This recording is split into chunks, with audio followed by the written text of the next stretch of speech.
안녕하세요.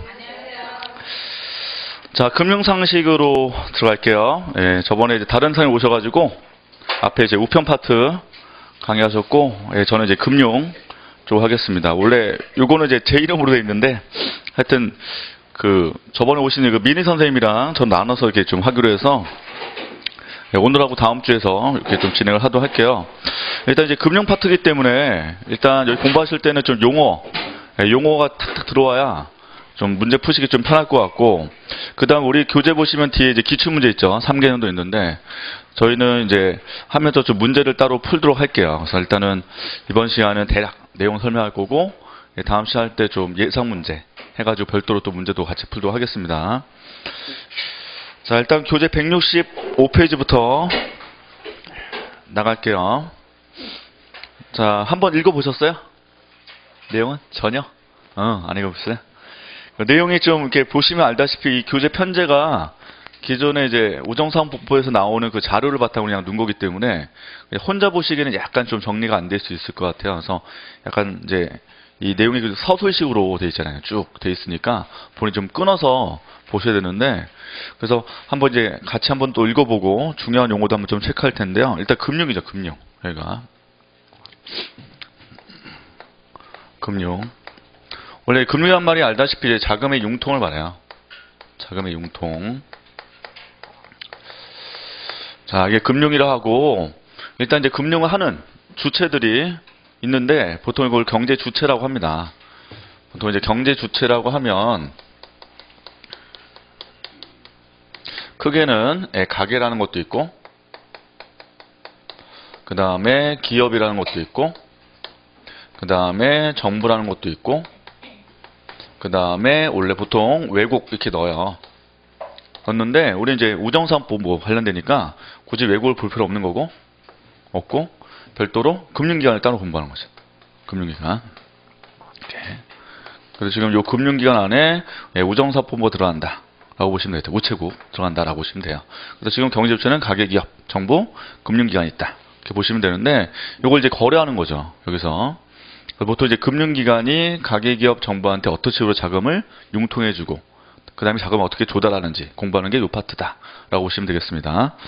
자, 그래서 첫 번째 이제 금융이란 데 있죠. 금융이란 화폐, 자금의 융통을 의미한다 라고 되어 있고요. 자, 밑에 이제 금융의 종류라고 되어 있는데, 보통 이제 첫 번째 줄 써 있는 것처럼 금융활동의 주체는 가계기업 정부 및 금융기관 내부분으로 대변할 수 있다라고 되어 있어요. 일단 이 교재 처음 보신 분들 입장에서는 좀 밑줄 쳐놓으시면 좀 좋을 것 같아요. 가계와 기업, 정부, 금융기관 내 부분으로 대변할 수 있다라고 되어 있고, 일단 이제 주체에 따라서 이름 붙이는 거죠. 보통 이제 가계가 갖는 거를 소비자 금융이라고 용어를 쓰는 거고, 기업 관련된 거를 이제 기업 금융이라고 용어를 붙인다라고 되어 있습니다. 별로 중요하지 않아요. 하여튼 이렇게 주체에 따라서 용어를 쓰는 거. 예를 들면 채권도 마찬가지죠. 나중에 이제 채권을 보겠지만, 채권도 발행 주체에 따라서 용어를 붙이거든요. 보통 이제 정부가 발행하면 뭐라고 하죠? 국채. 국채라고 해요. 국채. 그 다음에 지자체 발행하면 지방채. 그 다음에 회사 발행하면 무슨 채? 회사채 아니면 그냥 사채라고 써요. 그냥 사채. 회사 써서 사채 이렇게 쓰기도 하고, 은행도 채권 발행하죠. 그 은행채라고 하는 거죠. 그러니까 이런 식으로 주체별로 용어 쓰기 때문에 용어 정도에 불과하다라고 보시면 되겠습니다. 자, 하여튼 뭐 기업금융, 소비자금융 등등이 있다라고 보시면 되고요. 자, 일단 뒷장으로 가보시죠. 자, 166페이지로 가보시면, 자, 위에 두 번째 달러에 보시면, 자, 직접금융과 간접금융이라는 게 써 있어요. 두 번째 단락에. 그건 좀 알아두셔야 할 용어다.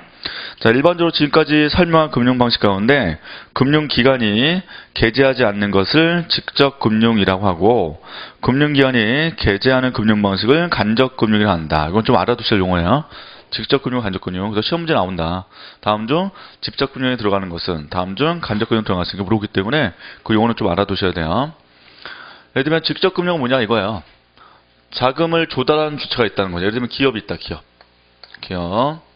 기업이 이제 돈이 부족하면 자금을 조달하기 위해서 주식이나 채권 같은 걸 발행해요. 얘가 주식과 채권을 발행을 하면 이거를 직접 우리가 살 수 있다는 거죠. 이거를. 그래서 보통 개인이 이거를 살 수 있다. 그러면 직접적으로 거래하죠. 이걸 직접금융이라고 한다 이거예요. 금융. 그래서 직접금융은 중간에 매기간이 없는 거예요. 없다. 그러네. 간접금융 뭐냐? 중간에 매기간이 있는 거죠. 자, 예를 들면 우리가 있고 개인, 그 다음에 기업이 있어요. 있으면 은행 있죠. 은행. 보통 은행. 자, 보통 우리가 거래하는 은행들을 상업은행이라고 하거든요. 상업은행. 이렇게. 그러면 개인이 이 은행에다 뭐야? 여기다 저축하죠. 저축. 그쵸? 그럼 저축을 하면 은행은 저축을 한 돈 가지고 기업한테 대출을 해준단 말이죠. 이런 식으로. 이거를 무슨 금융? 간접금융. 그러니까 이게 일반 은행을 간접금융기관이라고 말한다. 이게 매기기관이죠. 중간에서. 직접과 간접 보시면 되고, 일단 직접금융의 대표적인 게 주식과 채권이다 라고 보시면 되고, 그 다음에 간접금융의 대표는 일반 은행이다 라고 보시면 돼요. 은행.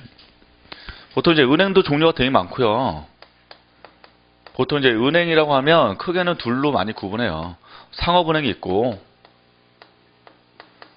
그 다음에 투자은행이란 말도 있단 말이에요. 이렇게 있다. 자, 보통 상업은행이라 하면 CB라고 해요. CB. 약자로 커머셜 뱅크. 이런 걸 쓰거든요. 그러니까 지금 상업은행 보시면 개인이 저축한 돈 가지고 기업한테 뭐예요? 대출해 주잖아요. 그렇죠? 그럼 보통 금리가 있죠. 금리. 그럼 저축금리하고 또 예금금리하고 대출금리 중에서 어디가 높아요? 대출이 높죠. 그렇죠? 그러니까 보통 이제 은행은 예금과 대출금리 차이에서 돈을 버는 게 일반은행의 특징이다라고 보시면 돼요. 그래서 상업은행은 보통 주가 예금과 대출이다라고 보시면 돼요. 대출. 그럼 우리가 상업은행 대표가 뭐 있어요? 한국에는. 일단 기본적으로 지금 대부분이 금융지주회사죠. 신한. 네, 신한도 있고, 하나 금융지주회사. 그 다음에 KB 금융지주회사. 그 다음에 또 어디 있어요? 우리 있고, 또 끝이요? 네? 뭐지만 금융지주회사 몇 개 없어요. 농협죠. 그죠? NH. 이것도 금융지주회사. 보통 이렇게 말하죠. 이게. 하여튼, 그 다음에 투자은행은 IB라고 하죠. IB. 우리나라 투자은행 거의 없어. 한국은. 없고, 이 투자은행을 주하는 쪽이 어디냐면 산업은행이에요. 산업은행. 그쪽. 보통 투자은행 주업물 예금 대출이 아니라 어떤 뭐 M&A 있죠. 인수합병. 기업들의 인수합병에 대해서 어떤 조언 같은 거 가지고 수수료 같은 거 챙기죠. IB에서는. 그 다음에 뭐 파생금융 상품 것도 만들고. 상품도 여기서 뭐 만들어서 개발해서 판매도 하고 합니다. 이렇게. 자, 우리나라는 주는 상업은행, 한국은 상업은행이 주고 투자은행이 없고, 특히 이제 미국 같은 경우는 투자은행이 되게 많고, 미국 쪽에서는. 저번에 한번 큰 사고 터졌죠? 예전에 서프라임 모기지 사태. 그 사태에서 이 투자은행 때문에 사고 터진 거고, 특히 파생금융 상품 때문에 세계 경제 위기가 터진 거죠. 그래서 지금 미국 쪽도 대부분 투자은행이 상업은행으로 흡수됐죠. 미국 쪽에서도. 그래서 은행도 이렇게 있다라고 보시면 되겠다. 자, 하여튼 직접과 간접이란 말 꼭 기억해 두셔야 되고요. 용어 시험 나오니까 이거 직접 간접. 자, 그 다음 바로 밑에 보시면 기업의 자금 조달 경로에 따라 밑줄 쳐놓고, 자, 내부 자금과 외부 자금으로 구분할 수 있다라고 되어 있어요. 거기에 어딘지 지금 찾으셨어요? 어딘지 보여요? 안 보여요? 166페이지에 두 번째 단락 위에서 두 번째 단락에 하나 둘 세 번째 줄 다시 166페이지 위에서 두 번째 단락에 세 번째 줄에 보면 또한 기업의 자금 조달 경로에 따라서 돼 있어요. 내부 자금과 외부 자금. 거기다 밑줄. 내부와 외부. 밑줄 쳐놓으시라. 밑줄. 왜냐면 이게 그냥 쭉 서술이니까 눈에 안 들어와요. 그러니까 본인 밑줄 잘 쳐놓으셔야 돼요. 중요한 거. 제가 불러드려야 되니까. 자, 내부 자금과 외부 자금 있다. 밑줄 쳐놓고. 자, 바로 밑에 줄에 내부 자금은 있죠. 내부 자금은. 자, 내부 자금은 기업 내부로부터 조달된 자금으로 기업 이익의 내부 유보와 밑줄 쳐놓고 내부 유보와 그 다음에 고정 자산에 대한 감가상각 충당금 등이 포함되는데 라고 돼 있어요. 충당금. 자, 내부 유보가 뭐냐 이거죠. 보통 주식회사 있어요. 주식회사가 있단 말이에요. 주식회사. 그럼 주식회사는 보통 주식을 발행해서 자금을 조달하니까 여기엔 주주라는 게 있죠. 주주. 그럼 주주는 주식을 보유하고 있는 분들인데 이분은 뭐를 받아가요? 보통 배당금을 받아가죠. 언제? 이 회사가 결산할 때 또는 이윤이 발생되면 배당금을 챙길 수 있단 말이죠. 얘네들이. 그럼 예를 들면 얘네가 이윤이 발생했어요. 이윤.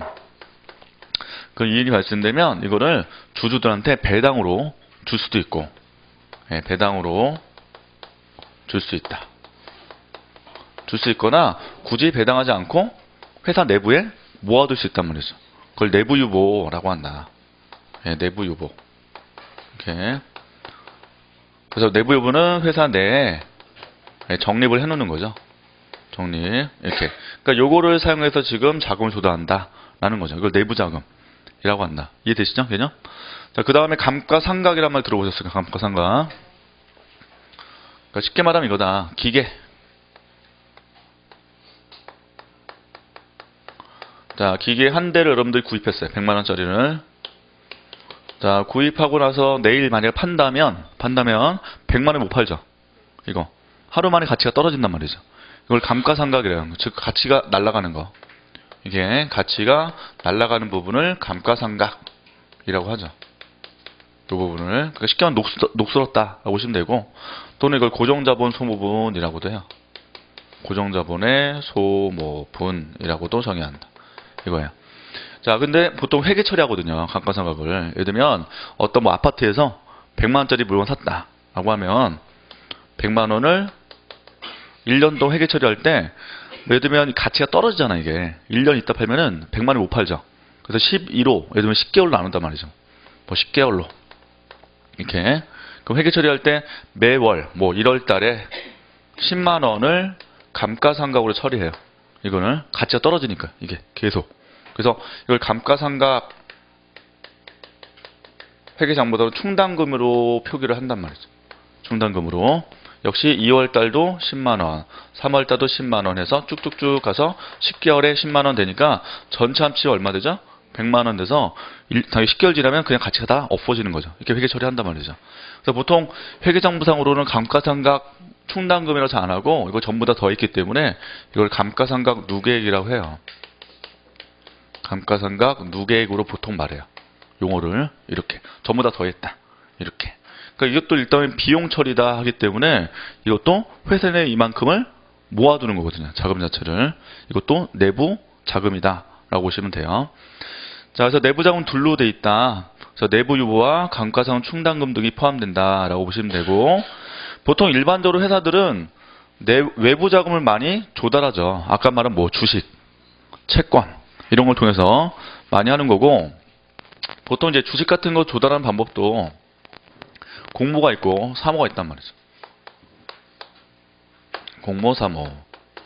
보통 일반 한국거래에서 거래하는 게 보통 공모죠. 공모니까 공개 모집. 사모는 개별적 모집이라고 해요. 그래서 보통 공모 같은 건 일반 투자자를 대상으로 한다라고 보시면 되고, 투자자. 그래서 보통 다수의 투자자들로부터 자금 조달하는 게 공모라고 보시면 되고, 사모는 소수의 투자자들이겠죠. 소수의 투자자들로부터 자금을 조달하면 이거는 사모라고 말해요. 보통 이제 투자할 때 제약이 있는데 공모는 제약이 있다. 함부로 투자할 수 없거든요. 그러니까 자금 조달한 다음에 이걸 함부로 투자할 수 없지만 이거는 투자 제약이 덜해요. 그러니까 그만큼 이제 고위험, 위험한 데다가 그만큼 고수익 주는 거죠. 그래서 이 친구들한테 이렇게 보시면 돼요. 공모와 사모 방식이 있다 라고 보시면 돼요. 공개 모집, 개별 모집 이렇게 보시면 되겠다. 자, 그래서 외부 자금은 기업 외부로부터 조달된 자금으로 금융기관의 차입금, 그러니까 보통 한국은행이나 또는 일반은행으로 돈을 빌릴 수 있죠. 차입금. 그 다음에 증권시장. 보통 증권시장이라 하면 주식과 채권을 말해요. 증권의 말 자체 용어가 주식과 채권 합성어로 증권이라고 씁니다. 그래서 증권시장을 통한 주식 및 채권 발행 등이라고 되어 있죠. 자, 그래서 포함되는데 외부 자금은 차입에 의한, 차입은 돈을 빌린 거니까 돈을 갚아야죠. 차입 같은 경우에. 그래서 부채 증거를 초래한다라고 되어 있습니다. 보통 이제 빌릴 때도 투자 방식이 있고 차입 방식이 있단 말이에요. 투자는 돈을 굳이 갚을 필요가 없는 거죠. 투자는. 근데 차입은 반드시 돈을 갚아야 된다라고 보시면 돼요. 자, 하여튼 이 파트에서 일단 중요한 건 뭐냐면 일단은 금융이라는 용어 정도 체크해 두시고, 그다음에 금융할 때 주체, 가계기업 정보 금융기관 체크하시면 되고, 그 다음에 직접금융과 간접금융 체크하시고, 그 다음에 내부자금, 외부자금 그 용어만 체크하시면 돼요. 이 파트는. 네. 자, 그 다음에 밑에 바로 직접금융 바로 나오죠. 직접금융. 자, 직접금융이란 자금의 최종적 차입자가 자금의 최종적인 대출자에게 주식과 사채, 사채니까 회사채죠. 회사채 등을 직접적으로 발행함으로써 자금을 조달한 방식을 말한다 라고 되어 있고, 자, 밑에 줄에 보면 주식과 사채가 대표적인 직접금융으로 들어간다 라고 보시면 돼요. 그래서 주식과 사채 등을 발행해서 최종 대출자인 가계 부분에 매각함으로써 자금을 직접 조달한 경우가 이에 해당한다 라고 되어 있죠. 그러니까 우리가 주식 채권을 사면 그 돈이 발행자한테 들어가는 거죠. 그럼 발행자는 채권자의 채무자예요. 발행자. 다시 주식 채권을 발행자는 자금을 빌리는 사람이죠, 그 사람들은. 그쵸? 그러면 채무자. 예를 들면 이제 채권 발행자. 채권 발행자 뭐라고 한다? 채무자가 되고, 당연히 채권을 매입한 사람, 매입자는 채권자라고 하는 거죠. 그렇죠? 네, 채권자. 이렇게. 당연히 채무자는 채권자한테 뭐 줘요? 이자를 줘야 된다. 이자. 그래서 채권은 당연히 이자를 줘야 된다라고 보시면 돼요. 자, 그 다음에 밑에 줄에 보시면 그 줄에 자, 최종적 차입자가 발행하는 금융자산을 뭐라고 한다? 본원적 증권. 그 용어 알아두시고, 최종적 차입자가 발행하는 금융자산을 본원적 증권이라고 한다. 증권. 아까 말한 주식과 사채 등을 본원 증권이라고 하고, 보통 이걸 통해서 다른 상품을 더 구성해서 만들어낼 수 있기 때문에 이걸 본원적 증권이라고 용어를 쓴다라고 보시면 됩니다. 자, 반면에 오른쪽 가시면 금융중개기관이 등장하게 된다라고 되어 있어요. 그렇죠? 첫째 줄에. 그러니까 보통 금융중개기관의 대표는 어디라고요? 일반은행, 상업은행이 금융중개기관의 역할을 한다라고 보시면 되고, 자, 그래서 금융중개기관은 최종 차입자에게 자금을 공급하여 본원증권을 구입하게 하는 한편 자신의 청구권, 즉 예금증서죠. 발행하여 최종적인 대출자로부터 자금 조달함으로써 차입자 대출 중간에서 중개하는 거예요. 중개 역할하는 게 바로 금융중개기관이고, 우리나라는 상업은행이 들어간다고 보시면 되겠다. 이와 같이 금융중개기관이 자신에 대해서 발행한 청구권을 간접증권 또는 제2차 증권이라고 한다. 자, 대표는 예금증서죠. 예금. 그래서 하며 금융중개기관이 대출자와 차입자 간의 자금 융통을 매개하는 방식을 간접금융이라고 한다라고 되어 있습니다. 여기는 직접금융, 간접금융의 정의 하고 뭐가 들어가는지 정도만 체크를 해두시면 돼요. 직접금융에는 주식과 사채가 들어가고 그걸 보통 본원적 증권이라고 한다. 그 다음에 간접금융의 매개하는 일반은행이고 보통 예금이 들어간다라고 보시면 되겠다. 자, 밑에 이제 금융시장이 나오죠. 자, 금융시장에서 자금의 공급자와 자금의 수요자 간의 금융거래가 조직적으로 이루어진 장소를 말하는데, 꼭 구체적 장소만 의미하는 게 아니라 요즘에는 인터넷상에서 많이 또 거래 이루어지죠. 그래서 유형, 무형의 장소가 다 포함된다라고 보시면 됩니다. 자, 바로 밑에 달라. 금융거래가 이루어지기 위해서는 이를 매개하는 수단이 필요한데, 이러한 금융수단을 금융자산 또는 금융상품이라고 해놨습니다. 자, 그래서 금융자산의 대표는 예금증서, 어음, 채권 등이 그 예이다라고 되어 있고요. 나중에 설명드릴 거고는. 자, 뒤로 가보시고, 자, 첫 번째 줄에 직접 금융 거래 수단으로는 주식과 채권 등이 대표적이며라고 해놨어요. 그 다음에 간접 금융 거래 수단에는 예금과 대출 등이 있다라고 밑줄 쳐놓으시면 되겠다. 자, 밑에 그림은 별로 중요하지 않죠. 아까 얘기한 직접 금융시장에서 주식과 채권을 거래할 수도 있고, 간접 금융시장 통해서 예금, 대출이 거래될 수 있다라고 보시면 됩니다. 자, 그 다음에 금융시장의 기능. 자, 밑줄 쳐놔요. 기능. 자, 하나, 둘, 셋, 넷, 다섯 번째 줄에 밑줄 쳐놔요. 자, 금융시장에 뭐가 있대요? 자원배분 기능. 밑줄. 금융시장 뭐가 있다? 자원배분 기능이 있다. 보통 이제 용어 볼 때 자원의 배분함을 많이 써요. 보통 이제 자원 배분이라는 말을 쓴다. 배분. 이렇게. 그 다음에 소득분배라는 얘기 들어보셨죠? 소득분배. 이렇게. 자, 보통 소득분배가 나오면 용어가 공평하다 또는 불공평하다 이런 말 써요. 그렇죠? 공평, 불공평. 근데 자원배분은 이거는 효율적이다, 비효율적이다 이렇게 써요. 용어를 효율, 비효율 이렇게 쓴다. 비효율. 그래서 요술 때 조심할 건 뭐냐면 배분이 공평하다 이러면 안 써요. 배분이 효율적이다. 효율적이다. 다시 분배가 효율적이다 이러면 안 쓴다. 분배가 공평하다, 불공평하다 이렇게 쓰는 거예요. 용어가. 그럼 한국 사회가 공평한 사회야, 불공평한 사회야? 한국 사회는? 네? 불공평해요? 진짜로? 아 그래요? 사람마다 달라요 이게. 그쵸?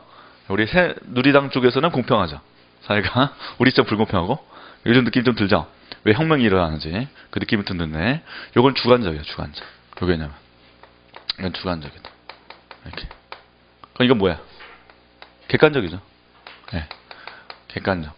효율성은 객관적이야. 그러니까 쉽게 말하면 효율적이란 뭐냐면 자원의 낭비가 없는 거야. 자원의 낭비가 없이 최대한 사용되는 경우를 효율적이다라고 보시면 돼요. 효율적이다. 그러면 지금 마찬가지로 자금도 낭비 없이 효율적으로 나눠지면 이거를 자원 배분이 효율적이다라고 하는 거죠. 예를 들면 은행이 있으면 어떤 가게가 이 은행한테 저축을 했단 말이에요. 저축. 이런 식으로. 저축. 그럼 저축은 은행한테 간 거고, 이제 저축된 돈 가지고 은행은 뭐예요? 대출하잖아, 대출. 자, 돈을 빌려줄 때 일반 대기업도 있을 거고, 중소기업도 있겠죠. 있는데, 솔직히 중소기업이 대기업보다 훨씬 더 자금이 부족하니까 훨씬 더 요구할 거다. 우리 빌리고 싶다라고 얘기하지만 사실 우리나라 사회 보면 보통 대출된 돈이 대기업한테 주로 많이 가죠. 왜냐면 얘네 입장에서는 괜히 빌렸다가 중소기업이 망해버리면 돈을 못 받을 가능성이 높기 때문에 오히려 이쪽 갈 가능성이 크다. 이건 비효율적이죠. 솔직히 말하면. 이쪽이 더 필요한데. 그 다음에 가끔 은행 입장에서는 저축된 돈을 전부 다 대출한다는 보장이 없거든요. 요즘 경제 안 좋으니까 은행은 돈을 들고 있죠. 은행이 대출 안 해주고. 그건 비효율적이죠. 그러니까 보통 자금의 낭비가 없이 그만큼 어려운 분들한테 가야 되는 게 바로 효율적이다라고 보시는데 일반적으로는 금융시장이 이런 효율성 기능을 한다라는 거예요. 실제는 안 그렇지만 실제는 얘 입장이 뭐야? 불공평하죠. 얘 입장에서는. 그러니까 이게 굉장히 주관적 개념이지만 효율성 개념은 객관적 개념이다라고 지금 말씀드린 거예요. 정확한 기준하에서 말씀드린 게 효율성 개념이다라고 보시면 된다. 자, 그래서 첫 번째는 금융시장의 자원 배분 기능.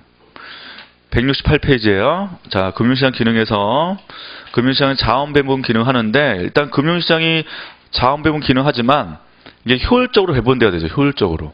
근데 이제 비효율적일 수 있다. 지금 그 얘기를 하는 거고 제가. 자, 그다음 바로 밑에 줄에 보면 가게가 자신의 시간 선호에 맞게라고 해요. 시간 선호. 타임 프레퍼런스인데 쉽게 말하면 이거죠. 현재와 미래. 미래. 이렇게.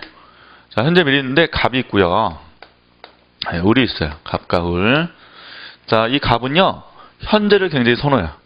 이 사람은. 반면에 을은 미래를 선호해요. 이렇게. 둘이 달라요. 즉 시간 선호가 서로 달라요. 그럼 갑은 저축할까요? 그냥 돈 쓸까요?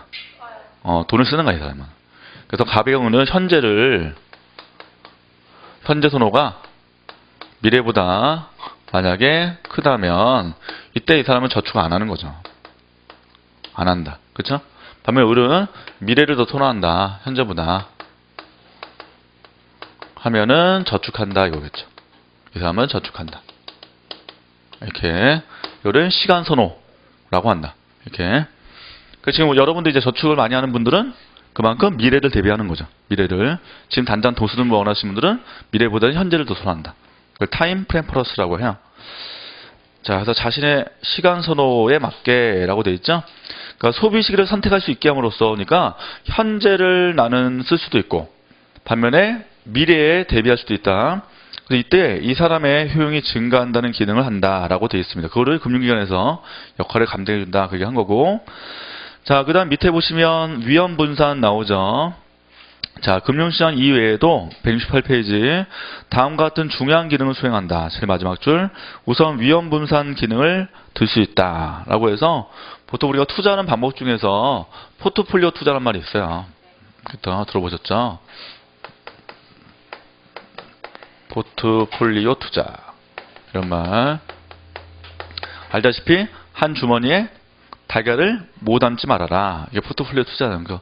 보통 여러 가지 동시에 투자하는 거. 뭐 주식도 투자하고, 채권도 투자하고, 예금도 하고, 이런 것들 등등등 이렇게 위험을 뭐한다? 분산시키는 거죠. 이게 요즘에 경제 안 좋고 또 은행 예금리도 낮죠. 낮으니까 사람들 예금해야 안 해요. 예금 안 하죠 요즘에. 그러니까 예금이 많이 줄었어요 요즘에. 많이 줄고 주식도 많이 안 하죠 요즘에. 주가가 어느 많이 떨어져가지고. 예, 저는 형도 예전에 주식 투자하다가 한 8천만 날렸더라고. 이게 날렸는데 아유 막 울라보더라고 지금. 예, 주식 투자 안 해요 사람들이. 안 하고 다른 데 지금 투자하는데 마땅한 데가 지금 없어요. 없기 때문에 지금 다 돈을 들고 있대요. 사람들이 돈을 안 쓰고 그냥 다 집에다 모아놓는데 지금 사람들이. 돈을 써야지 경제가 활성화되는데 돈을 워낙 안 쓰니까 경제가 오히려 더 지금 침체 빠지고 있다 라는 얘기 하죠. 이런 식으로 좀 위험 분산을 우리는 할 수밖에 없다. 이걸 말하는 거고. 자, 오른쪽 가시면 첫 번째 줄 169페이지. 파생금융 상품과 같은 위험 해지 수단. 보통 해지란 말은 위험을 없애는 거죠. 예, 없애는 거. 그래서 요즘에 신문기사 나온 게 키코라는 거 들어봤어요? 키코? 네, 키코라는 상품. 키코. 이것 때문에 일반 기업들이 그 은행들한테 소송 걸었죠.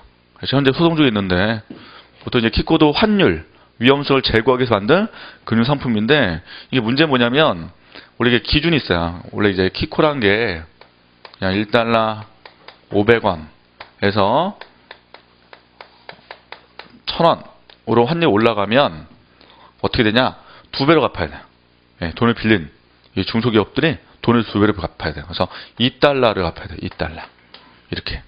그럼 2달러 갚을 때 원화 가지고 환전해서 갚아야 되는데 문제가 뭐냐면 환율이 막 올라가 버리니까 이게 예를 들면 지금 막 1000원대까지 올라갔다 환율이. 그럼 돈이 얼마 필요해요? 2000원이 필요하죠. 2000원이. 그러니까 지금 기업들이 이것 때문에 엄청나게 그때 손해봤단 말이에요. 환율이 막 올라가면서. 이런 것들이 다 파생금융 상품이다 라고 보시면 돼요. 그래서 원래 위험을 없애기 위해서 만든 건데 솔직히 이게 오히려 기업들한테 부담을 준 거죠. 그래서 투자자가 투자 위험 선호도가 높은 다른 시장 참가 점거할 수 있도록 해준다라고 되어 있습니다. 자, 그다음 밑에 달라. 다음으로 금융시장은 금융자산을 보유한 투자자에게 높은 유동성이란 말 기억하시고 리퀴디티란 말 쓰죠. 리퀴디티, 유동성.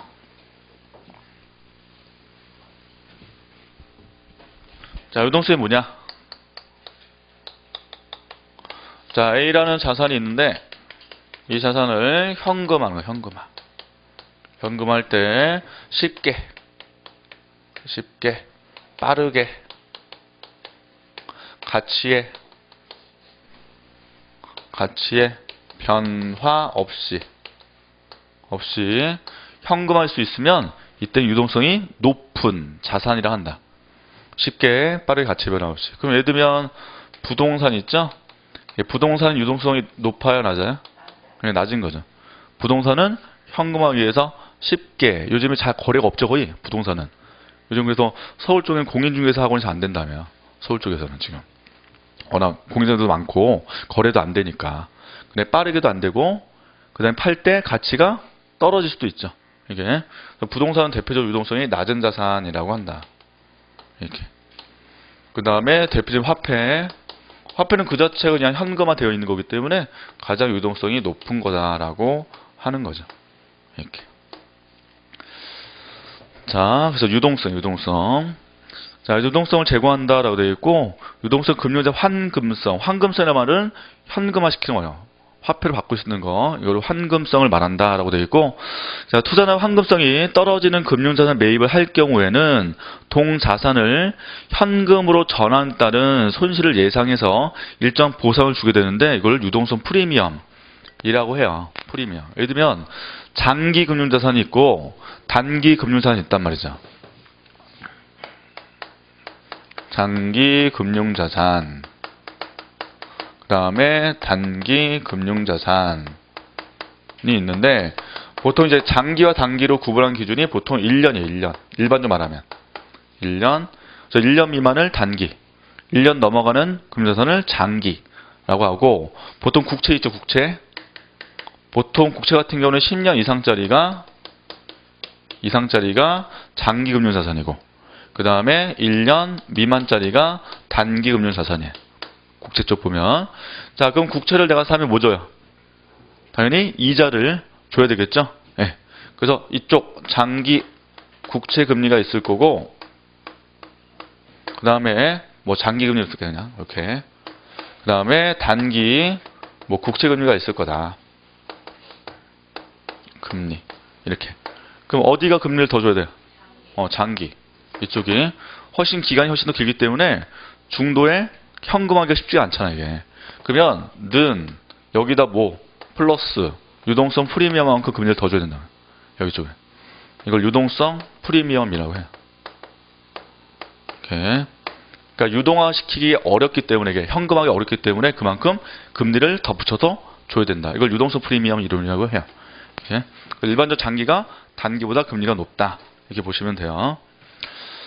자, 일정한 보상, 즉 유동성 프리미엄을 요구하게 된다라고 되어 있어요. 자, 밑에 또한 금융시장은 금융거래에 필요한 정보를 수집하는 드는 비용과 시간을 줄여준다. 예를 들면 보통 개인 간의 돈을 빌려주거나 빌릴 때 보면은 그 친구의 신용도를 내가 다 파악해야 되잖아요. 친구한테. 근데 그게 은근히 좀 시간 걸리죠. 친구한테 다 물어봐야 되고 해야 되니까. 근데 금융시장 그럴 필요 없다. 일단 금융시장 자체가 벌써 발행할 때부터 정보가 다 포함돼서 가격이 형성됐기 때문에 굳이 그런 정보와 시간이 낭비를 할 필요가 없는 거죠. 자, 마지막으로 시장 규율 기능이 있대요. 마지막 달러, 시장 규율이란 차입자의 건전성을 제고하기 위해서 시장 참가자가 당의 창업자가 발행한 주식 또는 채권 가격 등의 시장 신호, 마켓 시그널인데 정보를 알려주는 거죠. 그래서 이 채권이 굉장히 신용도 높은 채권이다라고 되어 있다면 그만큼 금리가 높아요, 낮아요? 낮은 거죠. 방금 얘기한 국채.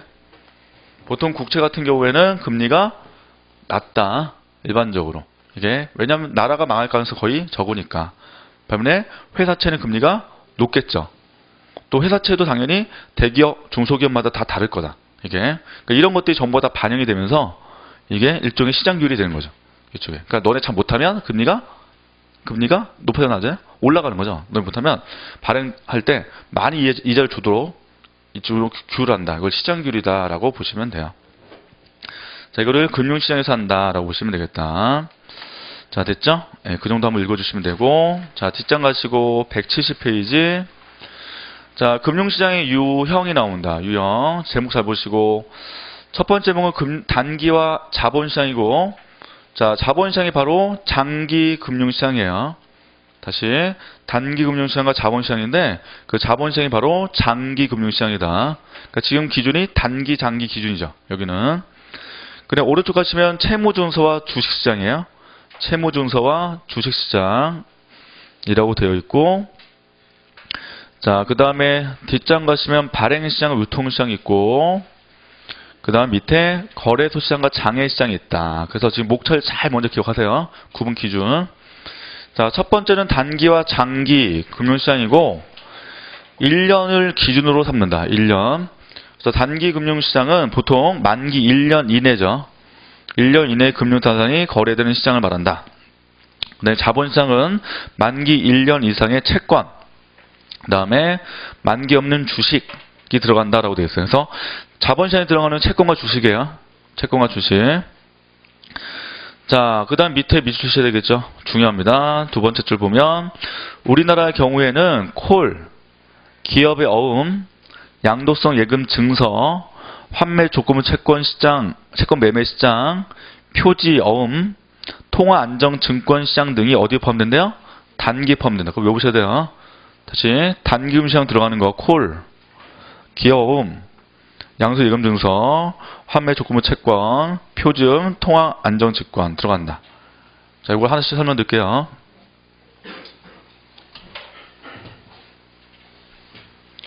첫 번째 콜이에요. 콜 시장. 콜은 쉽게 말하면 전화인 거야.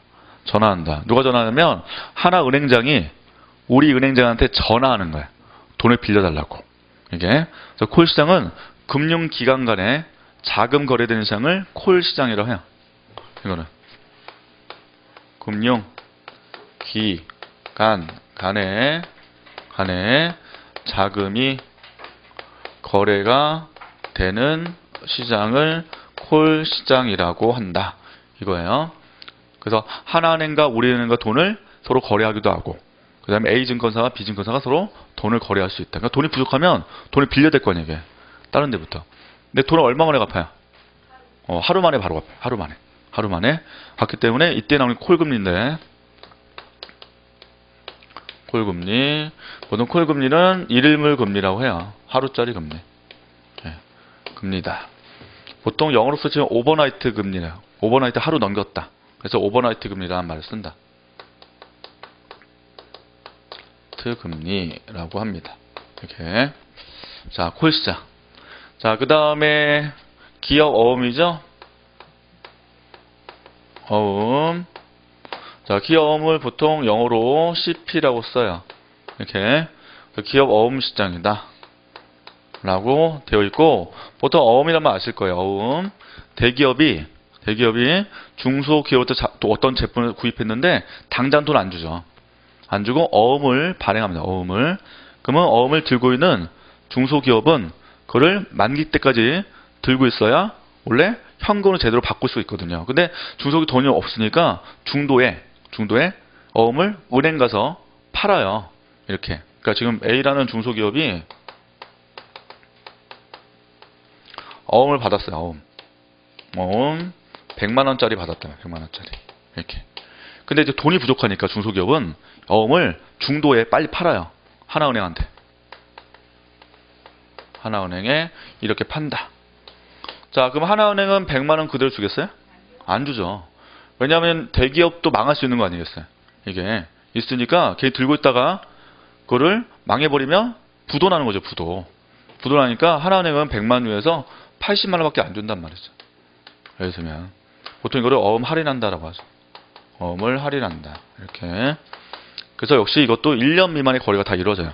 그래서 기업 어음 같은 경우도 돈을 빨리빨리 현금화하기 원하기 때문에 1년 미만의 거래된다. 또 기업 어음 시장이라고 보시면 되고, 자, 그 다음에 양도성 예금 증서 있죠.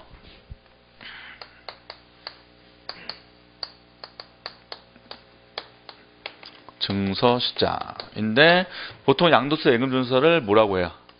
CD라고 해요. CD 시장이다. CD. 예, 그래서 운반 아니에요. 운반 아니고 CD랑 금융상품이 따로 있는데, 일단 용어 보시면 양도예요. 양도. 예금 증서인데 이거는 무기명이에요. 무기명. 이건 무기명입니다. 보통 우리가 은행 가서 통장 만드시면 이름 써 있죠.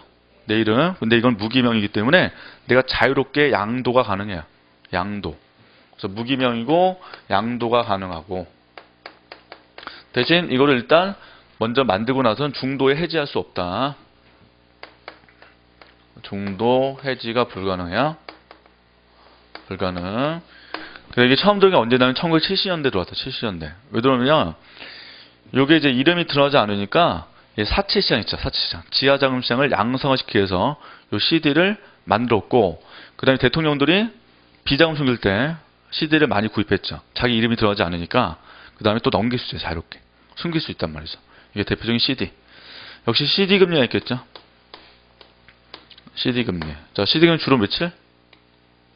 CD 금리 91일짜리, 3달짜리. 예. 91일, 3달짜리가 일반적이다. 금리. 이 CD 금리 왜 중요하냐면 우리나라 이 CD 금리가 그 주택담보대출 금리에 영향을 줘요. 이게. 그래서 CD 금리가 이렇게 올라가면 주택담보대출 금리에 그대로 영향을 준다. 이렇게 올라가 버리니까 그만큼 이제 주택담보로 돈을 빌린 분들은 부담이 커질 수밖에 없는데, 그럼 반대로 내려가면 내려가야죠. 근데 저번에 은행들이 담합했죠.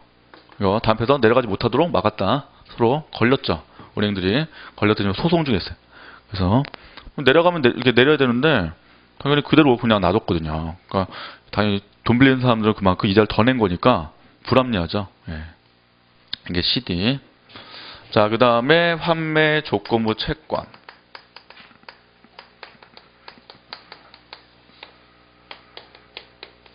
시장인데, 자, 환매 조건부 채권을 보통 RP라고 써요. 그 시험 볼 때 RP로 나와요. RP. 자, 다시 환자. 한자야, 한자. 환자가 다시 환자. 매입하겠다는 조건으로, 이거예요. 자, 다시 매입하겠다는 조건으로 발행한 채권을 RP라고 하는데, 보통 RP가 따로 있는 게 아니라 이 조건이 붙어 있으면 전부 다 RP라고 한다. 이 조건이 붙어 있으면 전부 RP라고 해요. 역시 이것도 RP 금리가 따로 있겠죠. 보통 우리나라는 RP 7일무 금리가 가장 유명한데, 금리, 이게 정책금리예요, 우리나라. 정책 및 기준금리예요. 금리. 그래서 현재 우리는 RP 금리를 한국은행에서 발표하죠. 지금 발표하고 최근에 발표한 금리가 2.75%예요. 그게 정책금리다. 이걸 올리기도 하고 내리기도 하거든요. 이런 식으로. 나중에 다시 한번 말씀드릴게요. 하여튼 요 정도 들어가고 그 다음에 또 뭐 있어요? 표지어음. 어음이죠, 어음.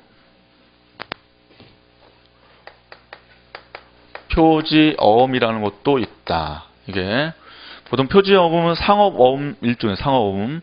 상업어음은 알다시피 기업 간 어떤 자금을 조달하기 위해서 어음 발행한다라고 보시면 되고, 그 다음에 항상 돈을 줘야 되기 때문에 약속어음이라고도 합니다. 역시 표지어음도 뭐다?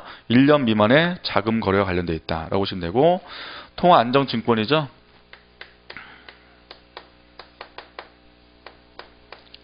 자, 보통 이거는 역시 한국은행에서 발행하는 거예요. 한은에서.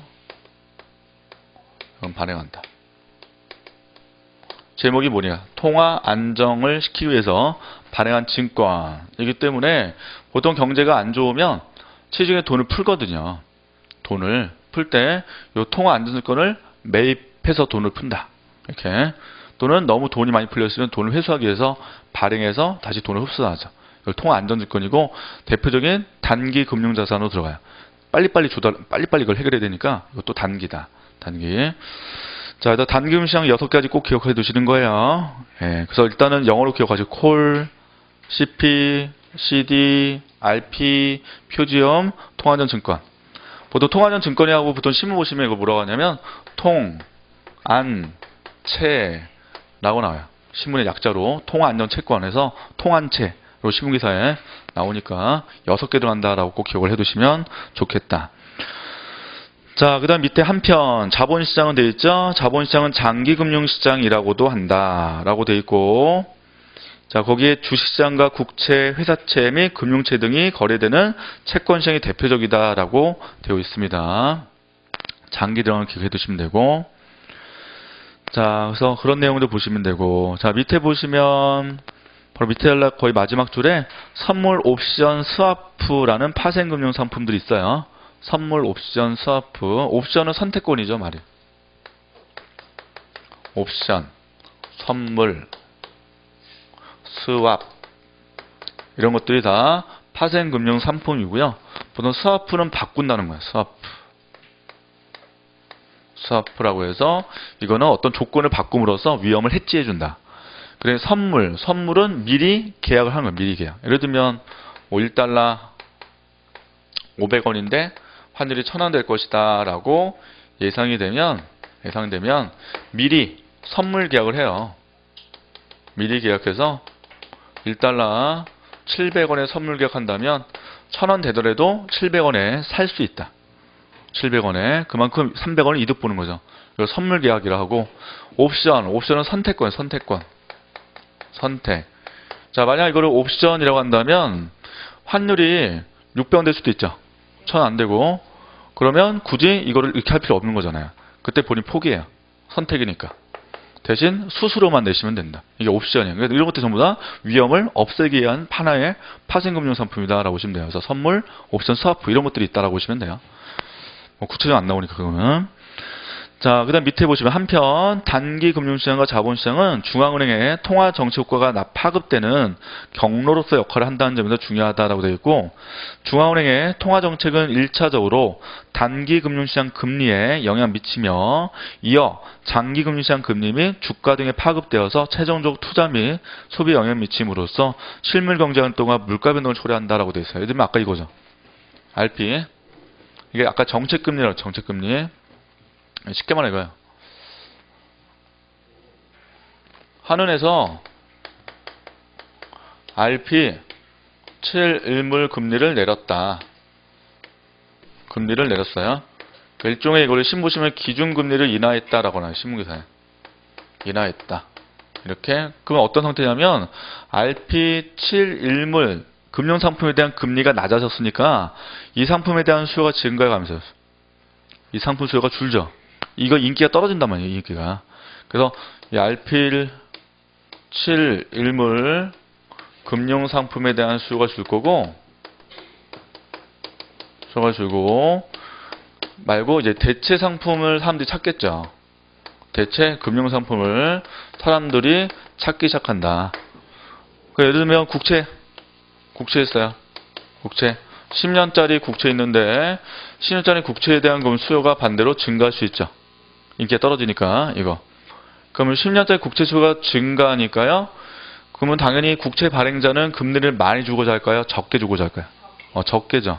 인기가 많아지니까 채권 발행자 이자를 적게 줘도 문제없죠. 그래서 10년 국채 금리가 떨어진단 말이에요. 이게. 떨어진다. 이렇게. 근데 10년짜리니까 뭐야? 장기금리죠. 장기금리. 즉 단기금리 시장의 영향이 장기까지 파급된단 말이에요. 파급되고 그 다음에 보통 우리가 투자할 때는 장기로 해야 단기로 해야? 투자할 때 장기로 하죠. 이게 실제 투자에 영향을 미친단 말이에요. 이건 영향이 없고 이게까지 파급돼야 이제서야 드디어 투자에 영향을 준단 말이죠. 예, 이걸 지금 말하는 거기서. 그래서 단기금리 시장이 장기에 영향을 미쳐서 실물 시장에 영향을 미친다라고 지금 설명을 해놓은 게 그 파트다라고 보시면 돼요. 자, 그다음 오른쪽 갈게요. 채무증서 시장과 주식시장 돼 있죠. 첫 번째 줄 채무증서 영어로 debt니까 debt는 빚진 거죠. 빚진 거.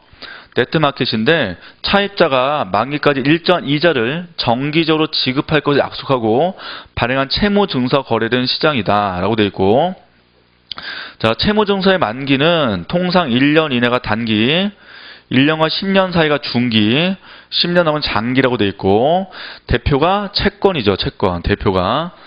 근데 우리나라 경우에 기업어음 시장도 있고 양도세 예금 시장도 있고 표지어음 시장도 있고 통화안전 증권 시장도 있고 국채, 회사채, 금융채 등의 채권 시장이 채무증서 시장에 해당되는데 전부 다 1년 이내도 있고 중기도 있고 장기도 있잖아요. 그렇죠? 예, 해당되니까 이것 전부 다 채무증서 시장이라고 말을 할 수 있다. 그게 한 거예요. 자, 이에 비해서 주시장은 회사의 재산에 대한 지분을 나타낸 주식이 거래되는 시장이다라고 되어 있죠. 그래서 채무증서와 다르게 주식으로 조달된 자금에 대해서는 원금 이자 상환 의무가 없죠. 예.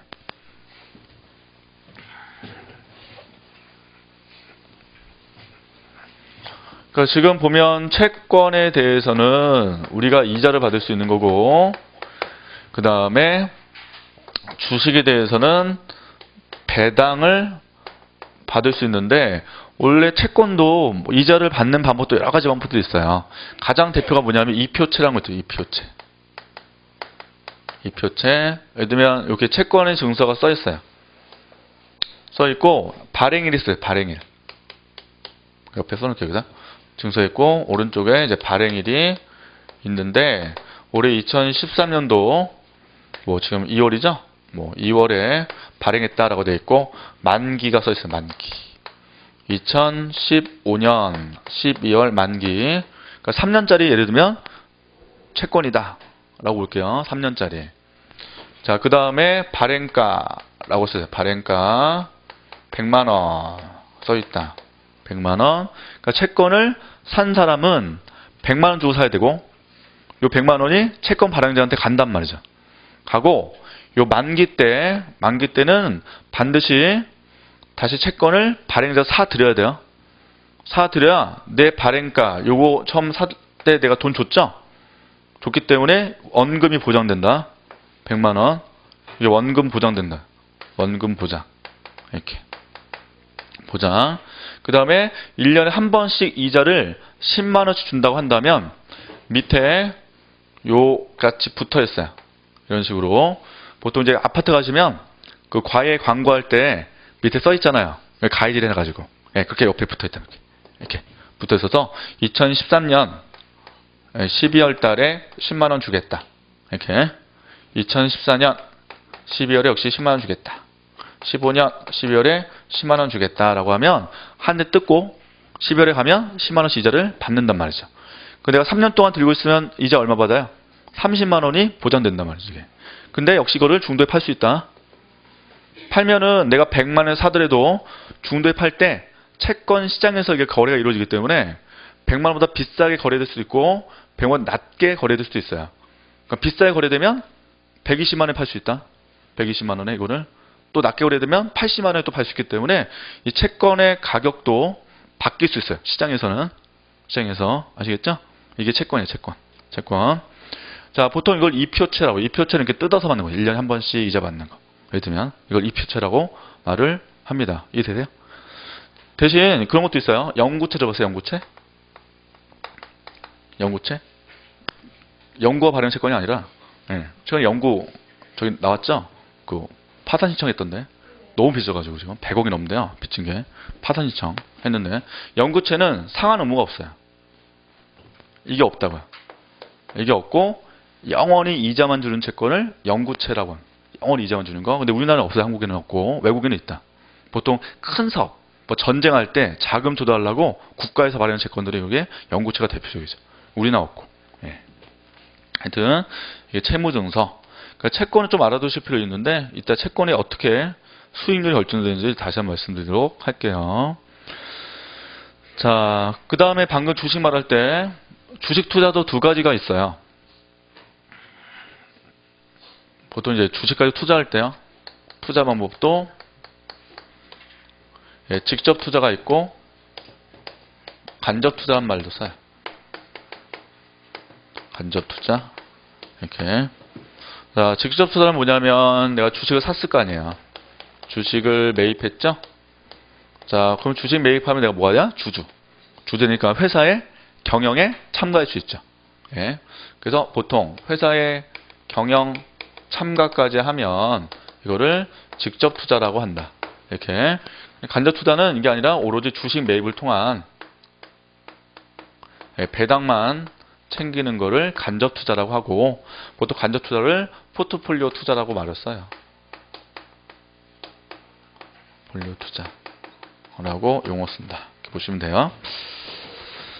자, 그 다음에 이제 시험 나온 거 밑줄 쳐 놓으셔야 돼요. 별표 하나 치고 시험 기출인데. 자, 밑에 줄에 보면 우리나라 주식시장에는 거기 있죠? 밑줄 치셔야 돼요. 우리나라 주식시장에는 유가증권시장 있죠? 유가증권시장. 그 다음에 두 번째는 코스닥 시장, 프리보드 등이 있다. 시험 문제 나왔어요. 다시 우리나라 주식시장에는 유가증권시장, 그 다음에 코스닥 시장, 프리보드가 있다. 밑줄. 자, 코스닥은 알다시피 미국의 나스닥을 본따서 만든 시장이고 보통 이제 중소기업들 중에서 앞으로 상장 예정인 기업들이 여기다 모여 있고요. 그 다음에 보통 이제 큰 기업들이 전부 다 유가증권 시장에 지금 포진되어 있고요. 보통 유가증권 시장에서 주식 같은 게, 주가 같은 게 형성되는 게 바로 코스피라고 하죠. 코스피 지수라고 합니다. 그 다음에 코스닥은 코스닥 지수라는 게 따로 있고, 그다음에 프리보드 알아두실 게 뭐냐면, 보통 이제 벤처 기업들 입장에서 볼 때 자금을 또 조달을 해야 될 거 아니에요, 애들이. 근데 일단 자금 조달하려면 위에 상장돼야 되겠죠? 이게 쉽지 않단 말이죠. 그래서 그렇게 자금 조달 쉽게 만들기 위해서 만든 게 바로 프리보드 시장이 나온다. 그래서 지금 3개 시장으로 구성되어 있다는 걸 꼭 기억을 해 두셔야 됩니다. 시험 기출. 자, 이렇게 보시고, 그 다음 바로 밑에 줄. 채무증서와 주식의 가장 큰 차이는 동증권의 발행 기업이 청산. 그러니까 망하는 거죠. 쉽게 말하면 망하는 거.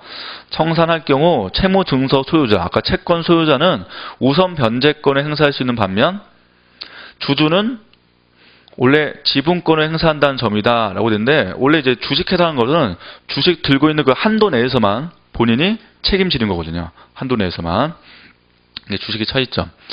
그래서 주주는 채무를 변제한 자녀 재산에 대해서만 지분권을 행사할 수 있는 거죠. 그래서 내가 전체가 100주인데 내가 한 주만 들고 있으면 100분의 1만큼을 가져갈 수 있다는 거죠. 다 채무 다 주고, 그게 주식의 특징이다 라고 되어 있습니다. 따라서 주식은 채권보다 기업부도 발생에 따른 위험이 굉장히 크죠.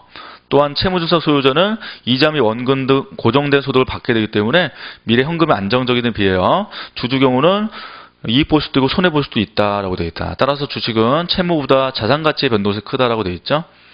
자, 한편 채무증산 주식의 성격을 복합적 가지고 있는 금융상품으로 전환사채 우선주를 둘 수 있다라고 되어 있어요. 전환사채. 자, 전환사채는 약자로 CB라고 해요. 자, 원래 채권이에요, 채권. 자, 채권인데 전환이 가능하다. 전환이. 뭘로 전환할 수 있냐면 주식으로 전환할 수 있다. 이거예요.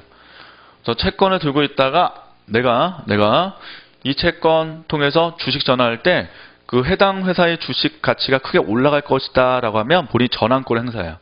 전환권을. 그 행사하면 주식으로 전환할 수 있는데 발행 회사에 주식으로 전환할 수가 있다. 이거를 전환사채라고 합니다. 그래서 채권을 갖고 있을 때 이자를 받다가 내가 전환권 행사하면 주식을 갖게 되니까 나는 이제 주주로서 배당을 챙기게 되는 거죠. 자, 이거 말고 예전에 CF 최근에 어쩌면 교환사채라는 것도 있다. 교환사채. 이거는 역시 채권 들고 있다가 교환하는데 뭘로 교환하냐면 발행회사가 보유하고 있는 주식이에요. 해당 회사의 주식이 아니라 발행회사 보유하고 있는 주식으로 교환할 수 있는 거는 교환사채라고 씁니다. 이거는 발행회사가 보유하고 있는 거죠.